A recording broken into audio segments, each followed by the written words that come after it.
दोस्तों, हम आसपास जब अपने आसपास चारों तरफ देखते हैं तो देखते हैं कि बहुत तरह का कचरा हमारे सामने बिखरा होता है। मैं उस कचरे की बात कर रहा हूँ जो जंगलों से निकलता है, जो पेड़ों से निकलता है, पत्तों से निकलता है, झाड़ियों से निकलता है। बहुत सा कचरा होता है, लेकिन हम इसका कहीं उपयोग नहीं कर पाते। उपयोग न करने की वजह से भी कई बार आपने देखा हो, कई बार नहीं, हर साल ऐसा होता है कि जंगलों में आग लग जाती है। आग लगने का कारण वही जंगल के वो पतझड़ के पत्ते होते हैं जो है ऑफ सीजन में, यानी जब पतझड़ होता है उस समय झड़ गए, और जब कहीं कोई चिंगारी उसकी पकड़ी तो पूरा जंगल स्वाह हो जाता है।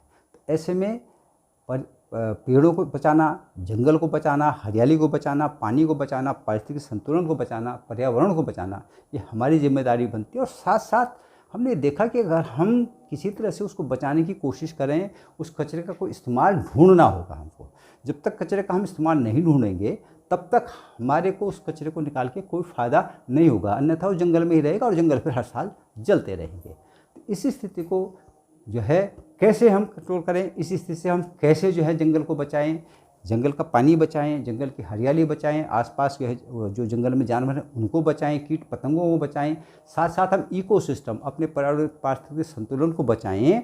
और साथ में वो जो कचरा जंगल से निकले, वो आसपास हमारे पेड़ों से निकले, झाड़ियों से निकले, उससे हम कैसा जो है एक रोज़गार पैदा करते हैं, इस विषय पर आज हम बात करेंगे। तो इससे पहले कि मैं जो है आज इस विषय पर बात करूं, मेरा निवेदन रहेगा कि आप learn and earn Uttarakhand channel को सब्सक्राइब करें, और जो जितने आप जो है जो साथी हैं उनको शेयर भी करें, ताकि लोग जो है इस जो वीडियो को देख करके अपना कोई फ़ायदा उठा सकें, व्यापारिक गतिविधि कर सकें। इसी क्रम में बढ़ते हैं आगे। दोस्तों, हर साल जंगलों में आग लगती है। विशेषकर आप पहाड़ी क्षेत्रों में जगह जगह देखेंगे, चाहे वो उत्तराखंड हो, चाहे वो हिमाचल हो, चाहे वो जम्मू कश्मीर के इलाके हों, चाहे वो नॉर्थ ईस्ट है, हमेशा जो है कोई ना कोई बात हो जाती है, आग लगती है। मोस्टली लोगों के अपने अपने विचार है। पर्यावरणविदों का तो कहना है कि नहीं साहब, वो फलां पेड़ की वजह से ज़्यादा आग लगती है। ऐसा कुछ नहीं होता। आग तो सूखे पत्तों पर लगती है। अब वो ज़्यादा तेज़ या कम हो सकती है, लेकिन लगती है। क्योंकि मैंने जो है 6000 6500 फीट तक भी जो है जंगलों को जलते हुए देखा है और जंगलों को ख़त्म होते हुए देखा है। तो इन स्थितियों से बचने के लिए हमारे पास या सरकार को चाहिए कि वे इस जंगल से जो कचरा है उसको निकालने की कोई प्रबंधन, कोई व्यवस्था करने की कृपया करें, अथवा जो है लोगों को इस बात की हालांकि परमिशन लेने की बहुत ज़रूरत नहीं है। एक ज़माना था जब हमारे गाँव में जो है जाड़ों के दिनों में जब जो है पतझड़ होता था तो लोग अपने सिर में जो है सारा झड़ा हुआ पत्ता जो है सिर में लाते थे, और अपने गांव में आपकी हमारे यहाँ जो गाय भैंस जहाँ रहते हैं उसको गोठ कहते हैं, यानी जो छानी होती है जिसमें गाय भैंस रहते हैं, उसके ज़मीन में बिछा देते थे ताकि ठंड ना लगे। और उसी पत्तों को फिर जो है कुछ दिन वहाँ बिछा करके उसके बाद उसको उठा करके खेत में डाल देते थे। तो ये प्रक्रिया है, ये प्रक्रिया बहुत बढ़िया थी। लेकिन अब ये क्योंकि गांव में ना तो लोग रह गए, न खेती रह गई, न जानवर रह गए, तो इसकी वजह से अब लोगों ने सब उसको बंद कर दिया। साथ साथ ये जो कचरा है आपके, वो खेतों के क्या काम आएगा, इतने बड़े काम आएगा। जिनके पास पानी नहीं है वहाँ कितना बड़ा काम करेगा, इस पर भी ध्यान देने की ज़रूरत है। तो इसी विषय पर आज मैं चर्चा कर रहा हूँ। देखिए, आप जंगल में जितना सूखा, जंगल से आपके आसपास जो भी सूखा पत्ता है उसकी वैरायटी नहीं देखनी है आपको। कोई भी हो सकता है, वो किसी पत्ता हो सकता है।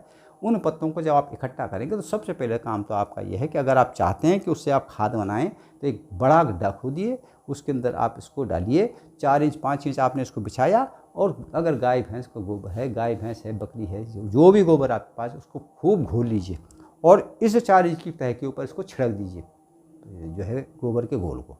फिर जो है 4-5 इंच की लेयर बिछाइए, फिर गोबर की फिर बिछाइए, फिर, और इसको अगर आप पूरा पैक कर देंगे चारों तो ऊपर से जब ये भर जाए तो आप देखेंगे कि कम से कम 20 से 25 दिन, महीने भर के अंदर आपकी ये खाद अपने आप तैयार हो जाएगी। और ये एक उम्दा खाद होगी। पत्ती खाद सबसे बेहतर मानी जाती है। ठीक, तो एक तो आपकी ये खाद बन जाएगी। दूसरी बात यह है कि अगर आप चाहें तो सूखे पत्ते आप लाए, और एक छोटी मशीन आपको लगानी पड़ेगी जिसको ग्राइंडिंग कहते हैं, जो इसको केवल पीस दे बस। इतने भर के अगर आप जो है एक छोटी मशीन आप लगा दें तो जितना पत्ता आप लाते हैं उसको सूखे पत्ते, गीले नहीं जाने के बस, और हरे भी नहीं होने चाहिए पत्ते। सूखे पत्ते को आप इसमें डालिए और उसका बुरादा बनाइए। अभी बुरादा क्या काम है, बुरादा कई तरह के काम कर सकता है, बहुत ज़्यादा काम कर सकता है। इस बुरादे से हम जो है, पहली बात तो है कि आपने देखा होगा नर्सरियों में आजकल कोकोपीट, जिस पे पौधे जो है जमाए जाते हैं। कोकोपीट जो है हानि रहित या जीवाणु रहित जो है एक जो है नारियल का बुरादा होता है। तो उस कोकोपीट की जगह हम ये इस जो है जो हमने जो है सूखी पत्तियों को बुरादा बनाया उसकी जगह इस्तेमाल कर सकते हैं। तो क्योंकि कोकोपीट जो है कोकोनट सारा ही दक्षिण में होता है तो इसलिए आता भी वहाँ से है, तो वहाँ से लाने में, वहाँ से ट्रांसपोर्टेशन में और उसकी कीमत में बहुत फ़र्क होता है। मैं तो अभी देख रहा था कहीं कहीं को 50-60 रुपये से लेकर के 100 रुपये 120 रुपये तक केजी का है। तो यानी नर्सरी वालों को बहुत महंगा पड़ता है, फिर ढुलान बहुत महंगा पड़ता है। तो इससे बेहतर है कि अगर हम ये जो सूखे पत्तों का बुरादा बना के दे देंगे, उनको ये दे देंगे तो वो कोकोपीट की ही जगह काम करेगा। बेहतर तरीका है। कोकोपीट का एक ही काम है कि पानी को रोक करके रखना। जब हम उसमें पानी देंगे तो उस बीज को, जो बीज उसके अंदर डाला गया उसको नमी देता है, तो जब उससे बड़े आराम से वो पैदा हो जाता है। क्योंकि शुरू में पेड़ को जो है करीबन 7-6 महीने तो वैसे भी कोई भोजन की ज़रूरत नहीं होती है, और वो वैसे भी जो है कोई भी पेड़ ज़मीन से केवल पानी खींचता है। तो इस तरह से हमें देखेंगे हमने उसका कोकोपीट का भी इस्तेमाल कर लिया। अब आती है बात कि अगर हमने बुरादा बना दिया तो हम इसका क्या क्या कर सकते हैं। बुरादा बना लिया तो हम इसको जो है हाई कंप्रेस उससे लेकर के इसके साथ हम क्या है मैदे का घोल बनाएं। मैदे जिसको उबाल करके, जैसे हम गोंद बोलते हैं, इसके साथ अगर हम इसको जो है इस बुरादे में मिला करके उठा करके उसको जब हाई कंप्रेस करके इसके गमले बना सकते हैं। आपको तय होगा कि इसके बहुत बढ़िया गमले बनेंगे और ये जो है इन्वायरमेंटल फ्रेंडली होंगे। तो इसमें पेड़ भी उगेगा, ये पानी भी सोखेगा और ये जल्दी से ख़राब भी नहीं होगा। तो एक इसका गमला बन सकता है। तीसरी बात आ गई आपकी जो है आप ये जो कचरा है, इस कचरे को जो नर्सरी वाले हैं वो अगर पेड़ पौधे बेचते हैं तो आप जो है बड़े से बड़ा पेड़ इन्हीं उस पर लगा सकते हैं। आप जो है खाद की जगह इन्हीं सूखे पत्तों को उसमें डाल दीजिए, फिर थोड़ी मिट्टी डाल दीजिए, फिर सूखे पत्तों उसमें डाल दीजिए, फिर मिट्टी डाल दीजिए। इस तरह से क्या होगा कि एक तो मिट्टी का वज़न कम हो जाए, मिट्टी जब कम पड़ेगी तो वज़न कम रहेगा। तो लोग आजकल जो है घर बहुत जो है कॉम्पैक्ट, बहुत छोटे घर हो गए हैं, जगह नहीं है, तो लोग छतों में गमले रखते हैं। तो छतों में अगर आप मिट्टी गमले रखेंगे तो उनका वज़न बहुत ज़्यादा होता है। मिट्टी फिर क्या बार बार बदलनी पड़ती है, और क्योंकि जब अगर इसके अंदर तुम ये सूखे पत्ते डाल दोगे तो ये धीरे धीरे हल्की मिट्टी के साथ गल करके सड़ करके पेड़ पौधों को जो है देते रहेंगे, और इससे क्या होगा कि वो जो हमारा पेड़ है वो बहुत अच्छा बढ़ेगा और गमले का वजन भी बहुत हल्का रहेगा। इसके साथ साथ हम जो इसका बुरादा बनाएंगे, उस बुरादे को हम जो है एक हाई कंप्रेसर मशीन से चाहें तो इससे पेंसिल शीट बना सकते हैं। पेंसिल जो है हमारे रोज़मर्रा की ज़िंदगी में काम आने वाली है। इसको अगर हाई कंप्रेस लेकर के इसमें थोड़ा सा एक प्रक्रिया कर करके उसमें एक केमिकली रिएक्शन करा करके, केमिकल डाल करके इसको बाइंडर बनाता है। बाइंड हो गया तो उसके बाद इसकी हम पेंसिल शीट बना सकते हैं। चौथी बात कि इसको हम जो है अभी भारत में भी 2 कंपनियां कर रही हैं, चीन में तो हो ही रहा है। इससे हम कंपोजिट बोर्ड बना सकते हैं। हाँ बिल्कुल, जिसको कंपोजिट बोर्ड का मतलब उसके अंदर एक जगह भी कहीं होल नहीं होगा, एक जगह छेद नहीं होगा, कहीं उसमें हवा नहीं होगी।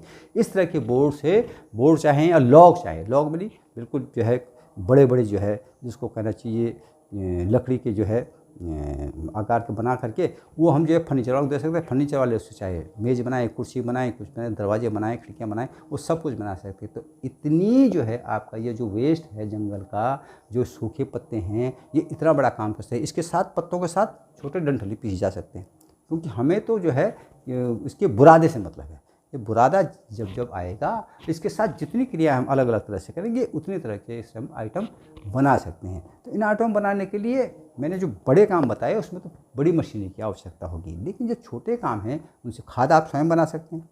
पीसने के लिए आप एक छोटी सी कोई बहुत मशीन ले सकते हैं, जैसे आपकी मिक्सी टाइप की मशीन है, उस तरह का एक ब्लेड ले लिया और पत्तों को उधर से गुजारा तो वहाँ से गुजरे, जैसे उसके संपर्क में आएंगे वो उसका बुरादा बना देगा। तो इस तरह के जो काम अगर आप करेंगे तो इससे आपके जो है जो आपके आसपास का इकोसिस्टम बना रहेगा, सफाई भी रहेगी। आपके इधर तो जो पत्ते झड़ते हैं रोज़ के वो जो है गंदगी नहीं करेंगे, साथ साथ जंगलों में बिल्कुल आग नहीं लगेगी, जंगल भी सुरक्षित रहेंगे। जब जंगल सुरक्षित रहेगा इकोसिस्टम रहेगा, आपका पानी नहीं सूखेगा, आपके जानवर, जंगली जानवर जो उस जंगल में रहते हैं वो कहीं और नहीं पलायन करेंगे, और इससे और कुछ नहीं, इकोसिस्टम ऐसा बैलेंस रहेगा। जो ग्लोबल वार्मिंग की समस्या है वो भी हमारी इससे धीरे धीरे समाप्त हो जाएगी। तो इस तरह के प्रायोगिक चीज़ जो मैं आपको आज बता रहा हूँ उस पर जब आप जो है काम करेंगे, इस पर जब आप जो है ध्यान देंगे, इस पर आप व्यापारिक दृष्टिकोण अपनाएंगे, तब जा कर के आप इस पर सक्सेस पा सकते हैं। तो इसके लिए आप जो है नियमित रूप से मेरा चैनल देखिए और उसको सब्सक्राइब करते रहिए, ताकि मेरी जो नया वीडियो आए उसका नोटिफिकेशन आपको मिल जाए और लोगों तक भी इसको बताइए। फिर अगले वीडियो में एक बार फिर मिलेंगे। नमस्कार।